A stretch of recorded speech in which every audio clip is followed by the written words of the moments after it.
Heyo everybody, Haku here for my review of The Walking Dead's comic issue 159. And this was so hyped. This is part 3 of the Whisperer War, so we still have 3 parts left, and this storyline is honestly, like I've been saying, the one I've been most hyped for. And this issue, just like last issue, delivered way more than I even expected. It was just, we got so much content. And I've said it the past 2 times as well, that I think this 16 panel grid that we're using is a genius idea just because we are getting so much every single month.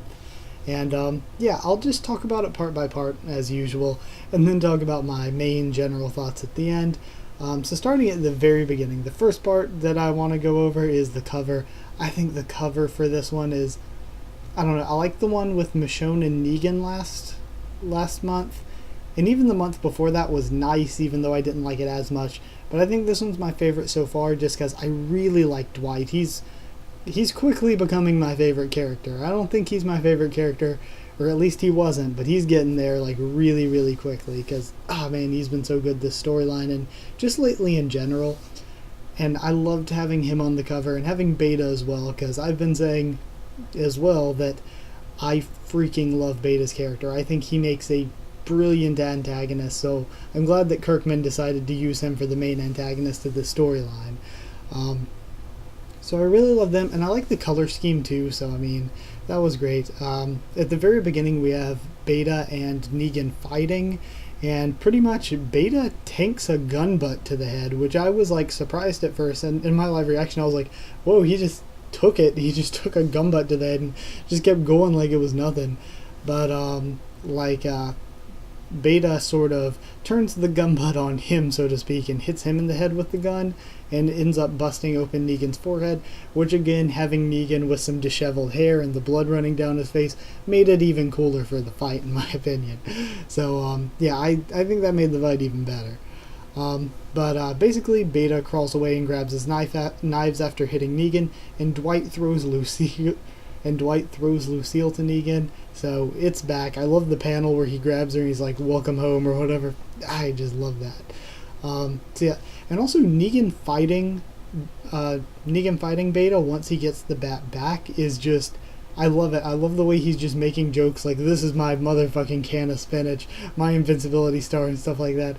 I like the way he was going off, my Excalibur, and just the different stuff he was saying, or like, there's no way you should be this agile. Like, I just love the way that Negan talks shit while he's fighting. It was great.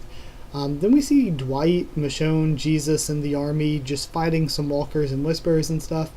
And we do see that while they're fighting, Beta is really fast and agile for his size, and is pretty good at dodging Negan's attacks. And we find out, actually, too, that Negan's leather jacket, of course, has a purpose. Leather jackets are a really good idea to wear in the apocalypse, because he can tank a couple random walker bites. He's able to avoid getting slashed across the stomach by Beta's knife because of the thickness of the coat.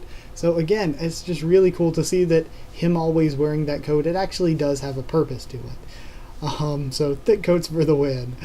But he basically dodges one of Beta's attacks and starts pounding him on the back until the bat breaks. And, of course, Lucille breaking just completely demolishes Negan's morale. But, one thing that I'm thinking is, he even mentions, too bad you don't have a thick coat for your skull, or the back of your head. Why didn't he start hitting him in the head? Why did he keep pounding him in the back? But, either way, whatever, it's not really a big deal. That's not really some huge complaint or anything. Like, I thought it was awesome. I thought it was just so sick seeing him just crack Beta over the back again and again until Lucille broke. Just, the violence of it, just incredible. But, yeah, Lucille breaks, Negan freaks out, and the Whisperers just grab Beta and run away while Negan has to deal with some walkers. Then we have this page where we see the rest of the army finishing off the walkers, and then this great panel of them standing over the just pile of walker and whisperer bodies, and it just looks incredible. I loved the art for that page. The art in general was very, very high detail, and we've been getting very high detail art lately, but that panel in particular I thought was really, really nice. So we have the end of the battle page, and Dwight's telling Negan, yo, put it together, man. Laura notices that there's still a herd in the woods, And Dwight's like, okay, ignore them for now. We can't tell what they're doing. We can't tell how many Whisperers are in there. But then Michonne alerts them that the herd is actually coming towards them.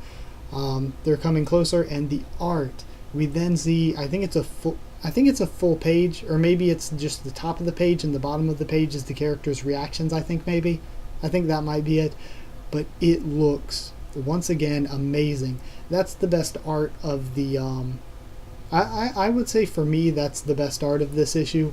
It looks great. And again, we've been having a lot of great art lately, but that one panel just sticks in my head as possibly my favorite. Just seeing the walkers coming towards them, and they are in such high detail. Mega props for the art there. So we find out that no one has seen Beta's face. The Whisperers talk about it, and this one dude tries to take a peek under the mask or whatever, but Beta kills him, and it looked awesome. I love more badass Beta stuff and more mystery behind it. As for what I think is behind his mask, because I know some of you would probably ask me what if I didn't say it here. I think that a lot of people are guessing he may be scarred up under the mask, and I think that's a very real possibility. Or another thing I think is, remember back when we had Tyrese in the comics, Tyrese was like an ex-pro football player or something? Maybe he was like, because he's 7 feet tall, maybe he was a pro sports player of some kind or something, and he's trying to hide his identity so people won't recognize him. Maybe he was somebody famous. I just think that the scar thing, he scarred up for whatever reason, that to me seems most likely. But I don't want to go with what's most likely, so my personal guess, I want to say that he was someone famous and he hides his face so that nobody can guess he was somebody famous. That's what I want to guess for I think that would be interesting in the story. It would be kind of silly in this world that we're in, but I think it'd be pretty interesting if it worked out that way. So we have that. No one's seen Beta's face. Dwight says that he has a plan and that they can't fight the herd like they are now. They can't do what they just did again. They don't have enough people left after the people they just lost. So they need to split the herd up. So he tells Jesus to take a group east, Michonne to take a group west, Magna to take a group north, and he'll keep continuing the way they're going to the rendezvous point. So I assume that'd be south, I guess. So he agrees to that, and then they will all meet up at the rendezvous point, and he says that he has a plan. But before we quite get into that, we go to Lydia talking to Carl back at the walls of the hilltop, of course, and she tells him that he should be scared. The Whisperers are inhuman. They don't have anything to lose. They don't have any morals or anything like that anymore. They don't have a weakness of caring like big groups like Carl's group has. So I think that is a pretty interesting thing for her to say, and I kind of agree. They don't have that weakness.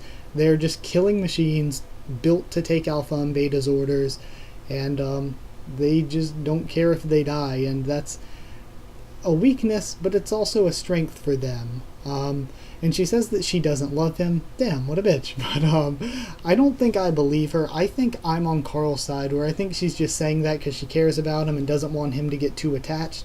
And the way that she is, it's like she doesn't really know how to have a real developed connection to somebody. So I think that she might actually love him. She might not, of course. She might be telling the truth. But I think that personally she might actually love him. She's just scared to get attached. And she doesn't want him to get attached to her or her to him. And she thinks that caring is a weakness. We see Vincent walking home because the asshole saviors took his horse. Eugene's working in the factory. Cool to see Eugene doing stuff. Aaron and Maggie talked. I like seeing that. I like seeing those two interact, even if just for like 4 panels. We see Rick and Andrea talking, and they're planning, but I'm like, why are they planning?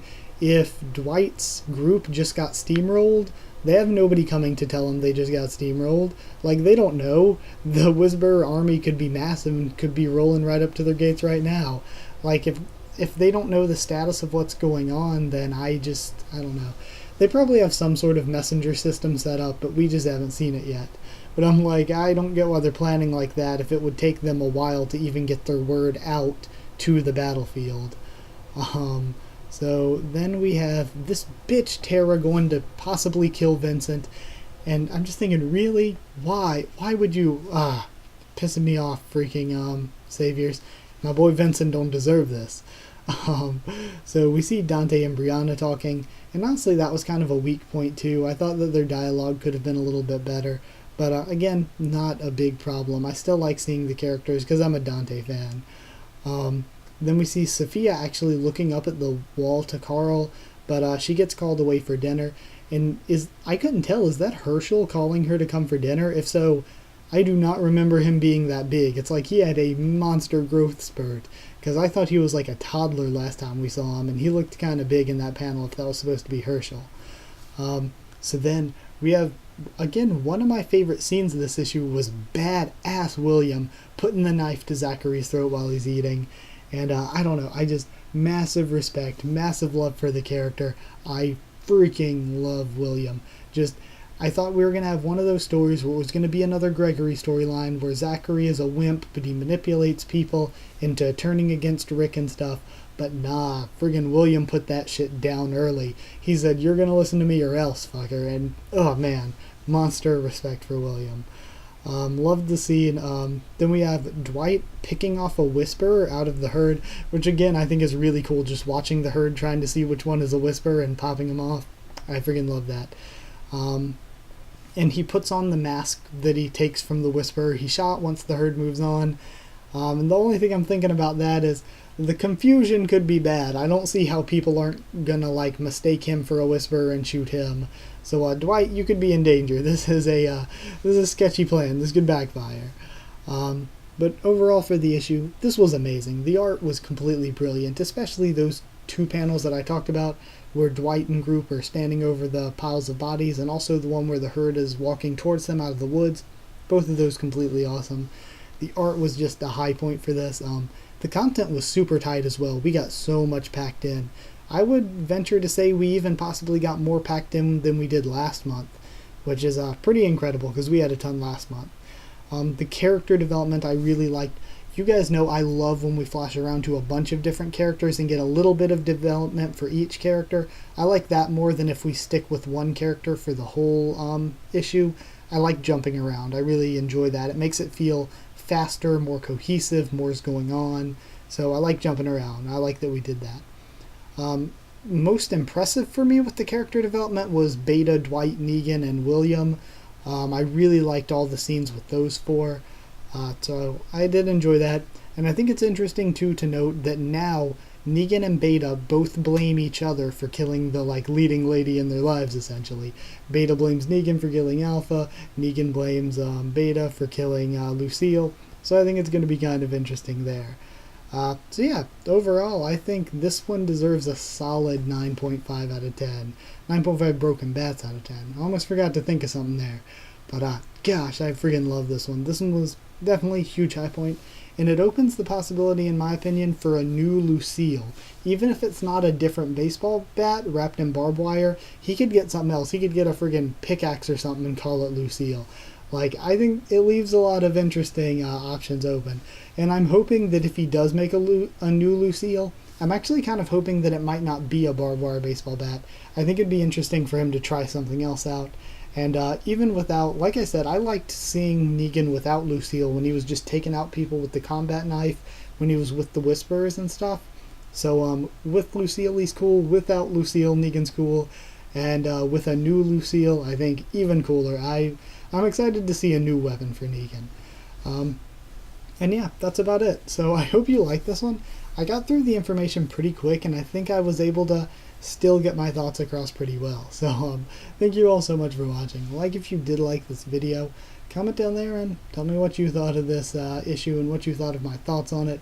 I thought it was friggin' just the best one so far for the Whisperer War, and that's saying a lot given that the last two were just brilliant. All three of these have been great, and I'm excited for the next one next month. It almost hurts waiting another month, but I hope they use all of that month to Kirkman and Adler put their best into that month, So I don't want them to overwork themselves, I just would rather have something that takes a little bit of time to make but comes out perfect. Then I guess subscribe for more of The Walking Dead, both comics and TV show, and a bunch of other stuff. Going to be doing stuff, some predictions and stuff like that for the next 2 weeks coming up into the premiere, and then reviews and predictions for every week and every episode, I'm seeing you know a lot, damn. Follow on Twitter as well if you want, and I'll keep you updated on stuff for the channel. And that's it. So thank you once again for watching, and I'll see you all next time.